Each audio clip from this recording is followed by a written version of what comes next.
महाराज जी, एक साधक हैं, वो किसी परिस्थितिवश यहाँ उपस्थित नहीं हो पाए हैं और उन्होंने विनम्र प्रार्थना की है कि अगर आप कृपा करके उनके इस प्रश्न का समाधान करेंगे तो उनको भजन में सहयोग मिलेगा जी।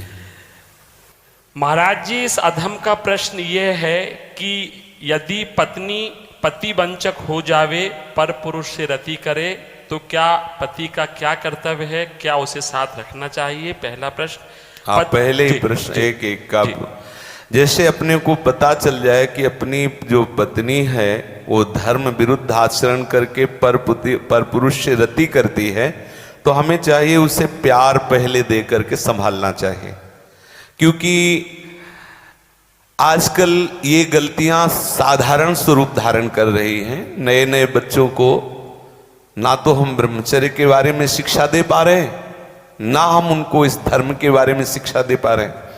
आज की जो नई पीढ़ी है, तो जैसे आज हमारा मन आया तो इस दुकान की वस्तु पाई, कल उस होटल की पाई, परसों उस होटल की पाई, ऐसे वो इन क्रियाओं को एक मनोरंजन समझने लगे हैं। कोई धर्मशास्त्र है वो ऐसा निषेध करता है, ये बात आज तक बच्चों तक पहुंच ही नहीं रही है। कितने ऐसे बच्चे हैं जो कहते मुझे ये बात पता ही नहीं थी, और उनसे गलतियां, और कुछ ऐसे हैं कि प्रमादवश इन बातों को सुनते भी नहीं, मानते भी नहीं। अब क्या हुआ, जब उन बच्चों का ब्याह होगा तो उनका अभ्यास है। जैसे कोई एक बच्चा जब उससे परिचय प्राप्त हुआ तो उसने बताया हमारे 9 गर्ल फ्रेंड हैं। अब अपने लोगों के तो समय में मतलब ये तो अभी यही सुनने को मिलता है। ऐसा तो देहात में विशेष पवित्रता का ये भाव रहता है, ये कभी तो हुआ ही नहीं, ऐसा था ही नहीं। 30-40 वर्ष पहले ये सब बातें कभी सुनने को नहीं मिली। अच्छा, अब जब 9 हैं तो अब उनके भी कई होंगे बॉयफ्रेंड। अब उनके संबंध कैसे हैं, अब ये तो हम नहीं जानते ना। मित्र बनाना कोई दोष नहीं है, लेकिन मित्र बन के अपनी सीमा में पवित्र रहना ये बड़ी मुश्किल बात है। क्योंकि बड़े बड़े साधक जो जितेंद्रियता के मार्ग पर चलते हैं उनसे भी चूक होने की संभावना रहती। फिर जहां ये प्रश्न ही नहीं है जितेंद्रियता का, जहां साधन का प्रश्न ही नहीं है, वहां पवित्र रहा जा सके, मुझे तो लगता है असंभव, मुझे लगता है असंभव। अब यदि उनकी आदतें वहां खराब हो चुकी हैं तो ब्याह होने के बाद उस आदत को एकदम रोक पाना बहुत ही कठिन है। उसके मन में आएगा, चाहे जितना सुंदर उसका पति हो, लेकिन वो स्वभाव है, उसने कभी मर्यादा का पालन नहीं किया, तो उससे ये गलती हो जाना स्वाभाविक है, क्योंकि नींव खराब हो चुकी है। अब क्या करे, पहला कार्य पति का है कि उसे प्यार करके, लेकिन ये वही सुधार सकता है जो स्वयं में सुधरा हो।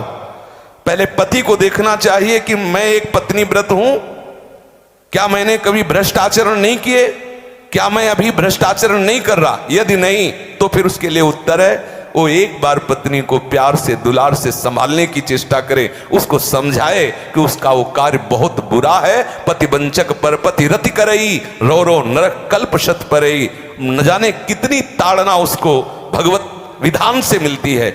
यदि आपको पति थोड़ा कुरूप मिल गया है, थोड़ा योग्य नहीं है, और आप ऐसा दुराचार इस भाव से, तो वो बहुत दंड का कारण बनेगा, वो बहुत हानि का स्वरूप है।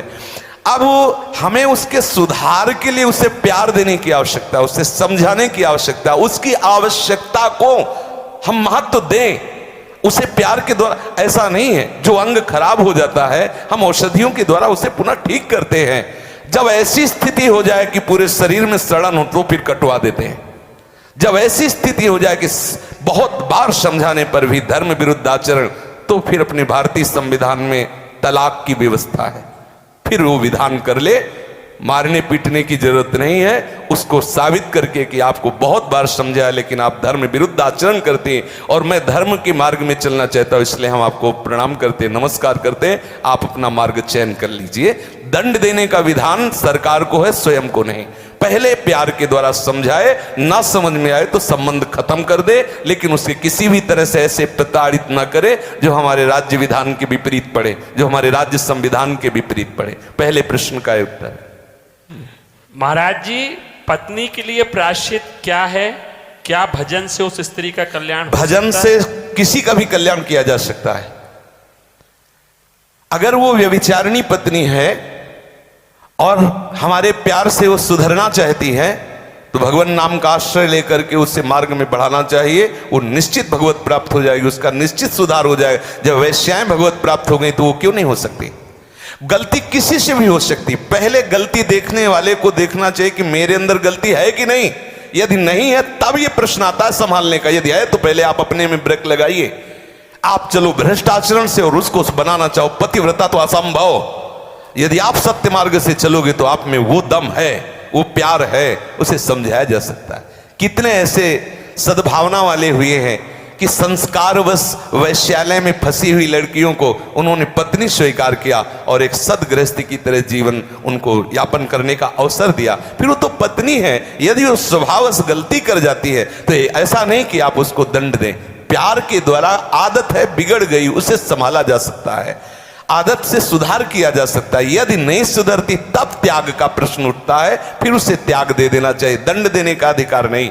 कोई है कि किसी तरह भी ऐसी पत्नी को मार देना चाहिए, नहीं, ऐसा अधिकार नहीं। भारतीय संविधान में और भागवतिक संविधान में, दोनों में नहीं। त्याग कर दो। आपका संबंध नहीं बनता तो नमस्कार, आप अपने मार्ग को देखिए। हमारा आपका पाणी ग्रहण संस्कार हुआ था धर्म पूर्वक चलने के लिए। यदि आप धर्म पूर्वक नहीं चलती, आप स्वीकार करो कि आपको बहुत बार समझाने पर भी फर्क नहीं पड़ा, इसलिए आप अपना मार्ग चयन कर लीजिए। ऐसा चलना चाहिए। और उद्धार तो अपिचेत दुराचारो भजते मां मनन्य भाग।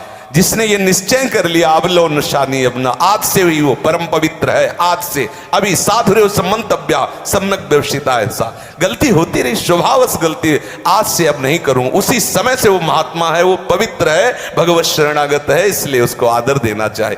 कल ये पापी था, ऐसी बात ध्यान करके हम उसका कभी अनादर न करें। कल भूल से उससे गलती हो गई, आज उसने निश्चय कर लिया अब नहीं करूंगा, उसे भरपूर प्यार। मुझे तो लगता है प्यार से पशु को अधीन किया जा सकता है तो स्त्री को क्यों नहीं अधीन किया जा सकता? मुझे तो लगता है यदि हम उसकी एक एक वृत्ति को अपने प्यार में पगा दें तो संभाला जा सकता है। प्यार एक बहुत बड़ी सामर्थ्य है, प्यार में बहुत बड़ी सामर्थ्य है। कोई कितना भी गंदे स्वभाव का पुरुष हो या स्त्री हो, यदि वो परस्पर एक दूसरे को प्यार देने लगे तो सबको प्यार की भूख है, सबको प्रेम चाहिए, सबको चाहिए अपनापन। हो सकता है आपके द्वारा वो अपनापन उसे ना मिलता हो जो उसे चाहिए, अगर वो पूर्ण होने लगे तो हो सकता है उसका स्वभाव सुधर जाए। हमें हर तरह से पहले प्रयास करना चाहिए कि हमारी पत्नी हमारे भाव के अधीन हो जाए, हमारे सत्मार्ग में चलने वाली बन जाए। जब ऐसा ना हो तो अंतिम बात है त्याग दे, उसे दंड विधान के द्वारा स्वयं दंड न दे।